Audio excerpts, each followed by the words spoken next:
solve the problem of traffic having to come across the River Severn from one side of Worcester to the other, this was built. This is the new bridge. If you just look over the shoulder there, you'll see we're crossing the River Severn.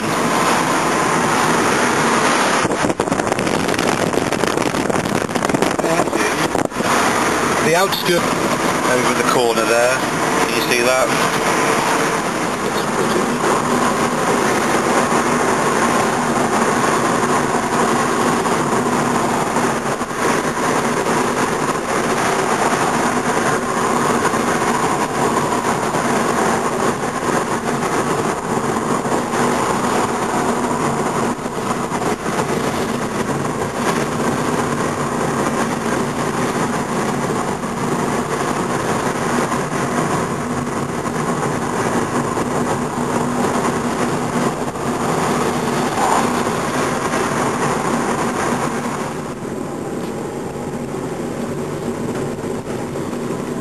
When you come out on the outskirts of the city, you will find all around Worcester these little villages and hamlets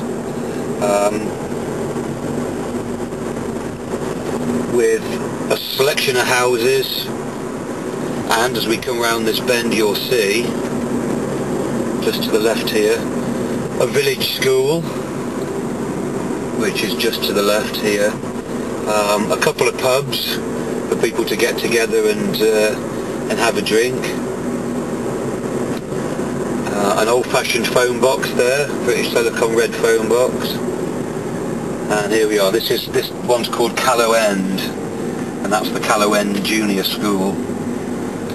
And if you look just to the right here is another old public house where people can come and have a drink. And here's an old cottage in the black and white style, the way the old farm cottages used to be. And you can see here to the right.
We've come about 2 miles outside the city itself. In fact, if you look into the distance there, and I don't know if you can, how well you can see that, but you can actually see Worcester Cathedral just nestling in the city itself around.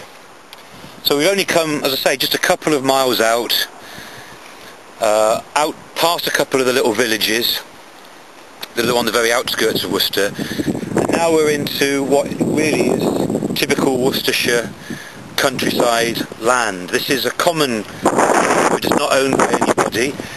Anyone in the public, so me for example today, can go out and walk, or go mountain biking, or walk the dogs out on this land, do whatever you want to really, within reason. And it's open common land. These are called the Old Hills.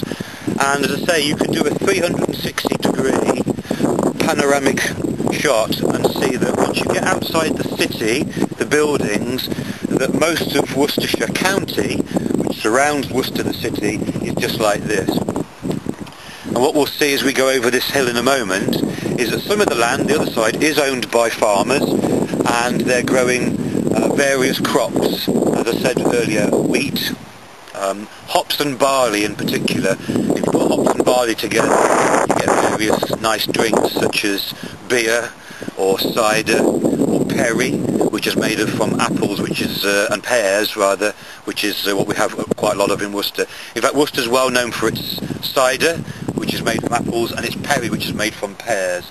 But this grassland here, as I say, is just owned by everybody, so anybody can come up. And if you look down there, you'll see somebody walking their dog. Can you see that house station?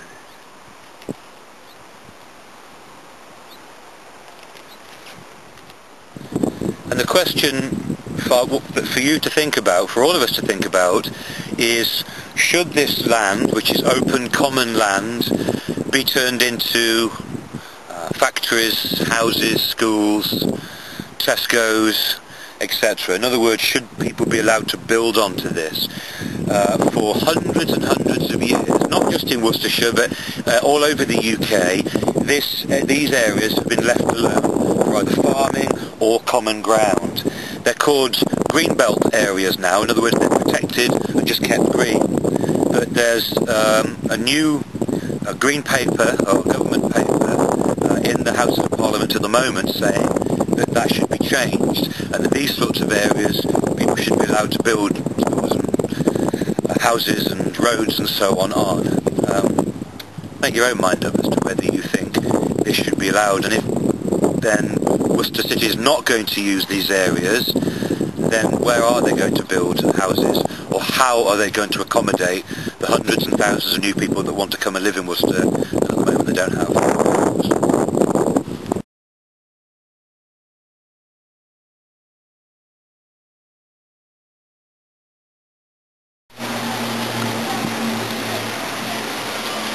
Like most UK towns and cities, space is a problem in Worcester. The population has expanded to well over 130,000 people, and the area itself is quite small. So what Worcester has decided to do is take some of its old buildings, its old warehouses and factories, and turn them into smart new flats, houses, offices and so on. And this is an example. Years ago, this used to be a glove factory. Worcester was quite well known for making gloves. Then the factory itself closed down. People didn't want to buy gloves anymore from Worcester, so this particular building lay empty and derelict for years and years. In fact, when I was a little boy being here, this was just a derelict old building that you'd walk straight past. Now they've turned it into, as you can see, quite smart flats with lovely views over the river. Let me just pan round to see the views.